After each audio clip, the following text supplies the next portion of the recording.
They thought it would be another routine hearing. Karoline Leavitt came in loud, polished, and ready to dominate, just like always, but across the room sat Denzel Washington, calm, silent, watching. What happened next wasn't a debate, it was a dismantling. In under 5 minutes, he didn't just silence Karoline, he rewrote the rules of the room. Stay with us, because once you see how Denzel flipped this entire hearing without raising his voice, you'll never see Washington the same again. Before we dive in, let us know where you're watching from today, and if you like this story, don't forget to subscribe. Capitol Hill didn't know it yet, but something was about to shift. The hearing room was packed, not unusual for a civil rights oversight session, but the energy wasn't right. It felt taut, like the air before a thunderstorm. Staffers bustled, papers shuffled, microphones clicked.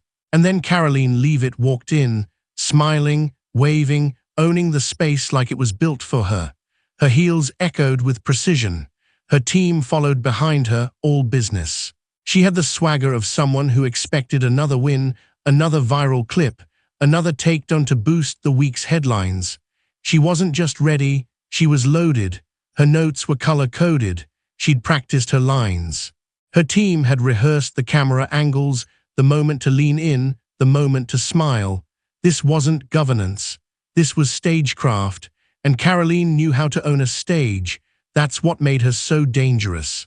She had mastered the art of sounding smarter than she was, and she knew the internet would do the rest.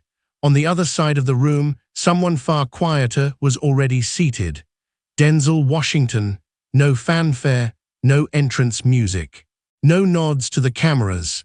He sat at the end of the panel, expression unreadable, body still, eyes low. A legal pad in front of him, a pen in hand, and not once did he look up when Karoline entered. He just wrote slowly, deliberately, like he was drafting something the room wasn't ready to hear. Some assumed he hadn't noticed her arrival. Others knew better. There was something about his stillness that made people uneasy.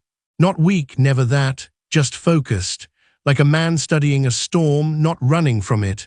One staffer from the opposing side leaned in to whisper, "He's just an actor, she'll eat him alive." But a younger aide, eyes locked on Denzel, shook his head. "No," he muttered, "he's measuring her rhythm." The chairman called the session to order. Introductions rolled out. Karoline smiled politely. Denzel nodded without lifting his eyes from the pad. His pen moved again. One word, pause, another word, like he was charting the floor beneath everyone's feet. Across the aisle, Representative Jim Jordan glanced at Denzel briefly, then looked away. Not dismissive, careful, like he remembered something he couldn't quite shake. Karoline opened her binder. She didn't just prepare statements, she prepared moments. Her brand depended on it. The confident lane, the intentional pauses, the rising intonation that made every line sound like a mic drop. Her followers loved it. Her critics feared it. The media ate it up. And yet, across the room, Denzel didn't flinch. He hadn't said a word, hadn't adjusted his seat, just took notes with the patience of a man who had learned, long ago, that sometimes the loudest voice is the one that waits its turn. Karoline scanned the panel, eyes briefly catching Denzel's.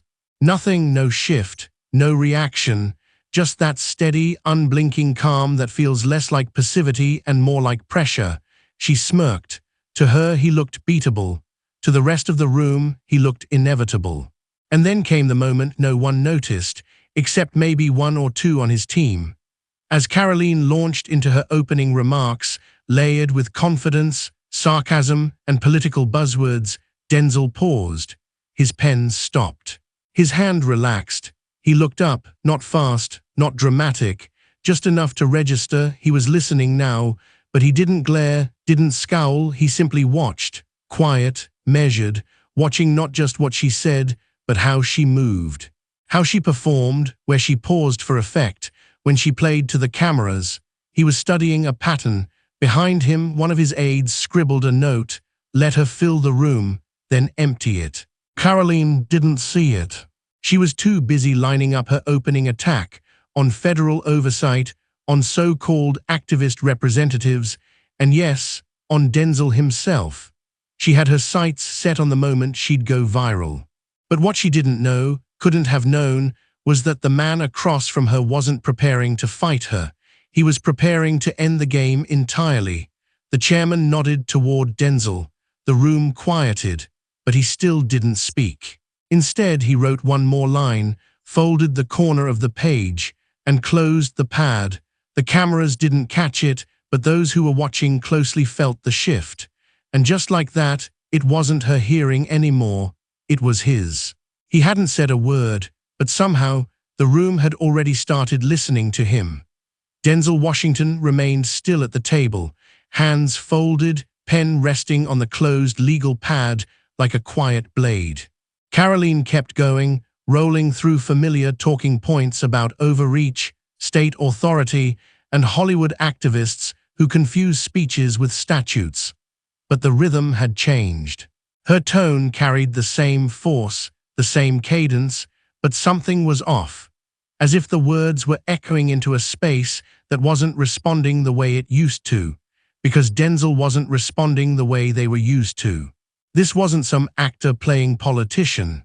This was a man who had lived in the tension between silence and power for decades, and long before he stepped into this chamber, he had already earned the right to speak. People remembered the movies, yes, but they forgot the man behind them. Long before the applause, before the Oscar stages and film sets, Denzel had grown up in Mount Vernon, New York, raised by a mother who ran a beauty salon and a father who preached from a pulpit, but never preached at home. His father wasn't loud. He didn't need to be. He once told Denzel, "Son, if you live right, you never have to shout to be heard." That line never left him.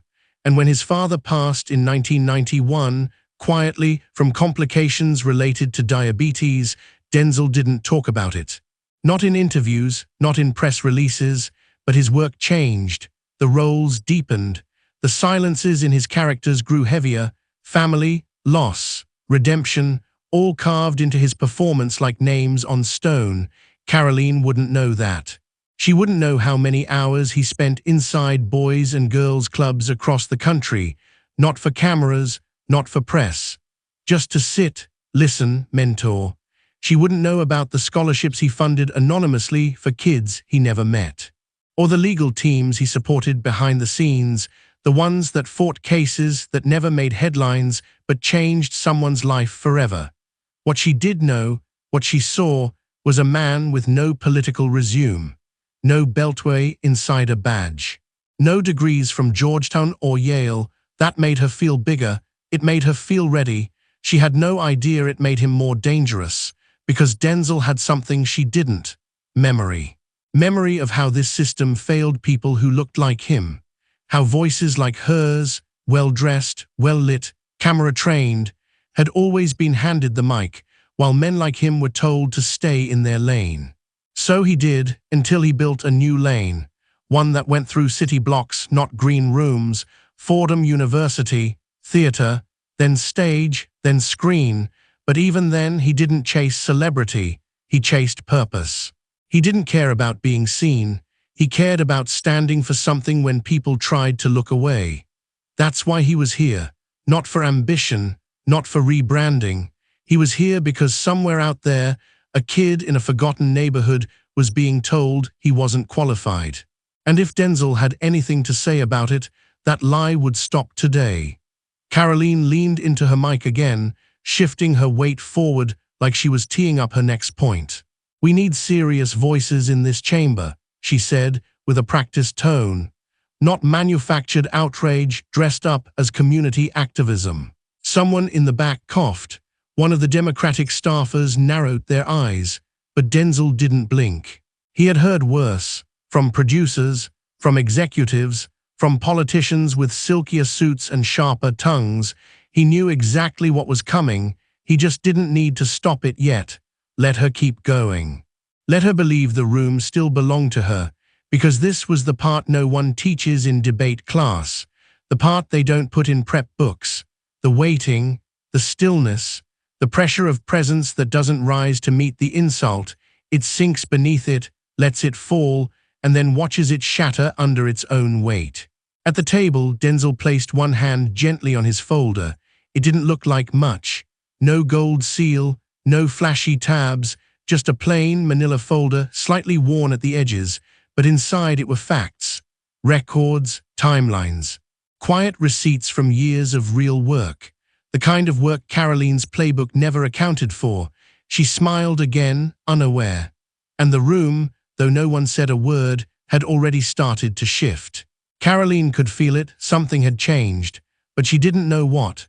Her delivery was still sharp, her timing still crisp.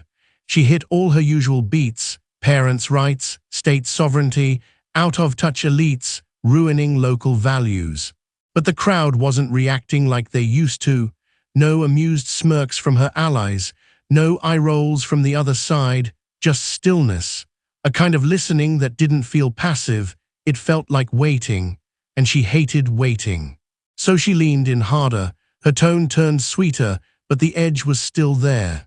"Mr. Washington," she said, drawing out the name like a kindergarten teacher addressing a confused child, "I respect your passion. Really, I do. But passion without understanding, that's just noise." She smiled, the kind of smile that always got a chuckle on cable news. Today it got silence. Denzel didn't move, not a glance, not a blink. Just that same steady presence that was starting to chip away at her confidence in ways she didn't fully understand. Karoline continued, brushing back her hair with a flourish she'd practiced in the mirror 1,000 times. "You've spent your life in front of cameras, and sure, that's a kind of public service, I suppose. But when it comes to real policy, when you've actually sat in the rooms, drafted legislation, wrangled with the legal implications of enforcement, you begin to see things differently." Still nothing from Denzel. To Karoline, it felt like weakness. To the rest of the room, it felt like the ground was shifting under her. She kept going, now riding on pure instinct. "I've advised presidential candidates. I've worked with legislative teams. I've shaped messaging for movements that actually influence law. That's not something you can just learn on set between takes." There it was, the shot she'd been winding up for. The line that would play perfectly in a soundbite, cut clean, branded, clipped for Twitter, except it didn't land. Denzel's head tilted slightly, just enough to suggest he was listening now. One of his aides looked up from their notepad and quietly folded it shut. Karoline didn't notice. She smelled blood, but she hadn't realized it was her own. "Let us be honest," she said, her voice dipping into that familiar smirk. "You're a first-term representative. You spent most of your life giving speeches and playing roles, and that's cute, really, but this chamber, this work, it's not about applause, it's about policy." She eased back into her chair, satisfied. The kill shot delivered, and that's when it happened. Denzel lifted his eyes. For the first time since she'd started speaking, he looked at her, fully, directly, calmly, and the room went still. He didn't interrupt. He didn't fire back. He just watched her with a look that said everything and gave nothing. The kind of look that came from a man who'd survived rooms far colder, more brutal, more dishonest than this. Karoline's smile faltered for the first time. He picked up his pen, not to write, but to place it gently across the top of his folder. Deliberate, measured, inevitable. Then he nodded softly. "Thank you, Karoline," he said. That was very revealing. Not sarcastic, not biting, just calm, too calm. Karoline blinked, unsure if she just won or lost something. And deep in the back of the room, a veteran Capitol Hill staffer whispered under their breath, "She just walked into it." She didn't know it yet, but the trap was already closed. Karoline shifted in her seat, still basking in what she thought was a clean strike. Her eyes scanned the room, looking for signs of affirmation. A nod here, a smirk there, but nothing came. Just that same silence, that same stillness. Denzel hadn't flinched, hadn't pushed back, hadn't even raised his voice. But somehow something had changed. And then, slowly, deliberately, he opened the folder. The manila cover made no sound. There was no dramatic gesture, but the effect was instant. Every head in the room turned, subtly, unconsciously. The kind of movement people make when they sense a current shifting and don't yet know which way it's pulling. Karoline leaned forward slightly, confused. Denzel glanced down at the first page, just long enough for the cameras to catch it, then looked back at her with the same calm weight he'd carried since the hearing began. No anger, no smugness. Just precision. He spoke, quiet, steady. "Let's talk about qualifications," he said, "because I've heard a lot this morning about passion versus policy and who belongs in this room." He paused, just long enough to let the tension breathe.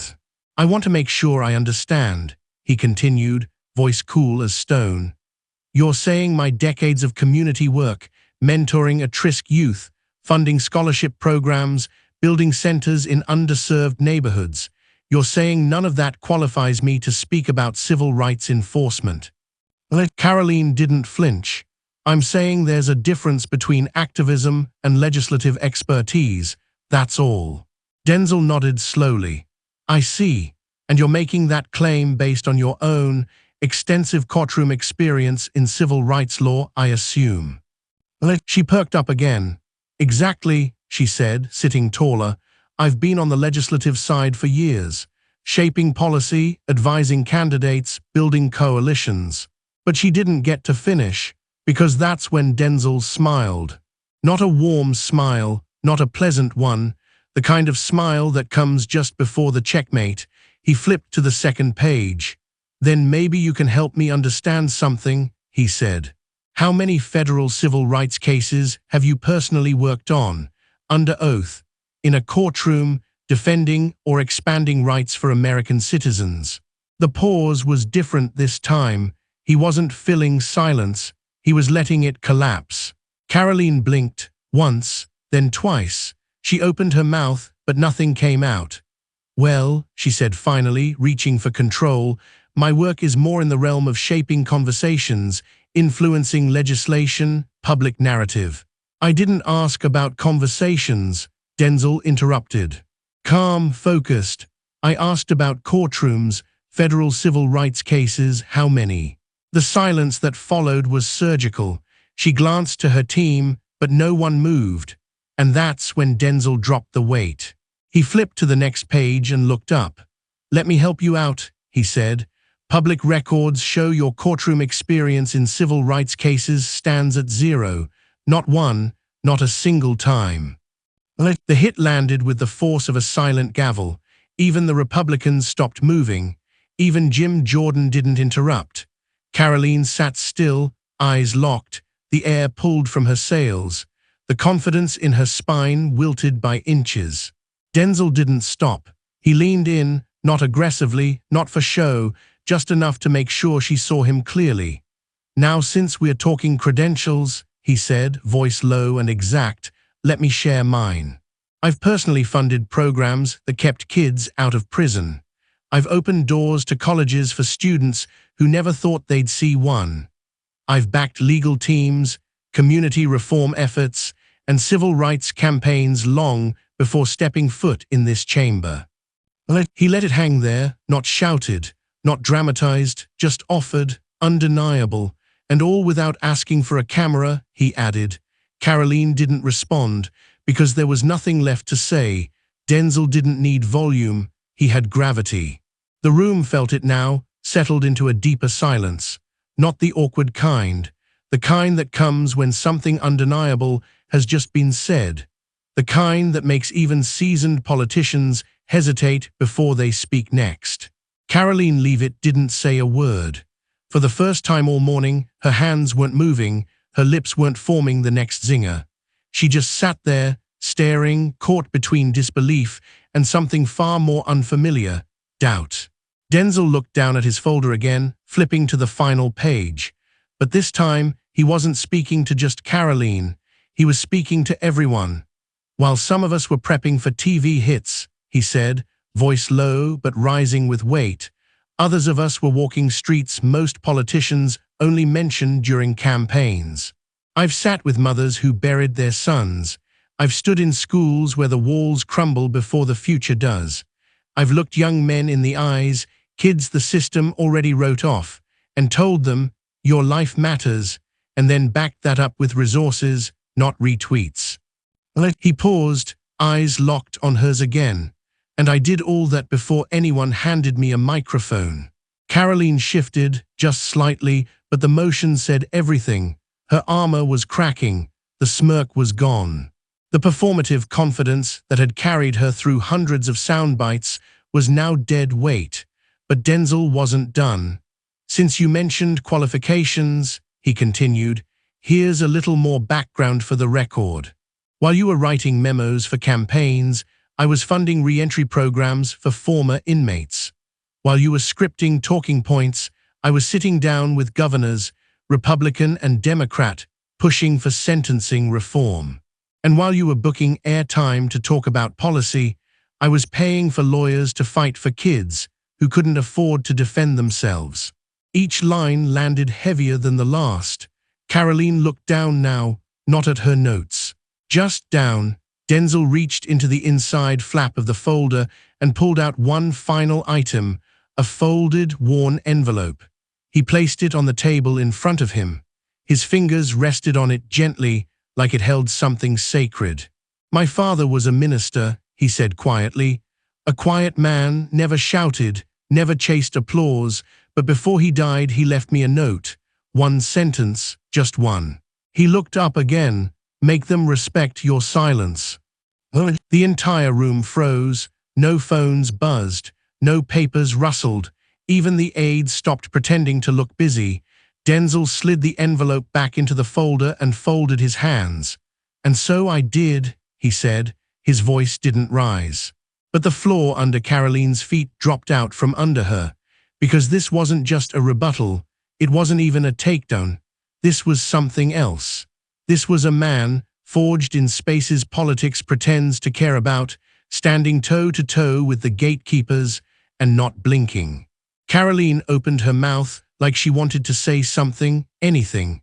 But there was nothing left in the arsenal, nothing that wouldn't echo hollow after what had just been said. She glanced around the room, but no one met her eyes. Denzel had shifted the entire temperature, not with anger, not with fire, with truth, and the room was still trying to absorb it. Karoline Leavitt didn't speak. She couldn't. The voice that had cut through hearings for months, the one that turned policy sessions into primetime spectacle, was gone. What replaced it wasn't shock. It was something colder, smaller. The look of someone realizing, in real time, that they were no longer driving the moment. They were surviving it. Across the table, Denzel Washington sat exactly as he had at the beginning. Calm, collected. But now, the entire room understood the power behind that calm. It wasn't silence from a man unsure. It was silence from a man who didn't need to prove anything. Representative Jim Jordan looked like he wanted to interrupt, but couldn't find the right line. A few Republican aides pretended to be focused on their notepads. AOC leaned back, arms folded, biting back a grin. Jamie Raskin scribbled something on a yellow legal pad, then underlined it twice. Karoline tried to recover. She adjusted her papers, tapped her pen, cleared her throat, but nothing came, because nothing she had left would hold up in the space Denzel had just carved open. She had walked into the hearing ready to perform. He had walked in ready to expose the difference between performance and purpose.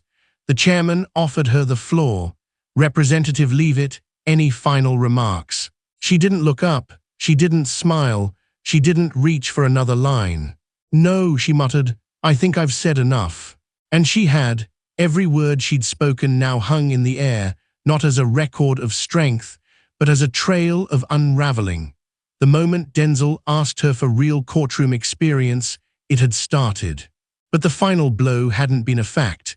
It had been that envelope, that one line from his father, the kind that stays long after the lights go down.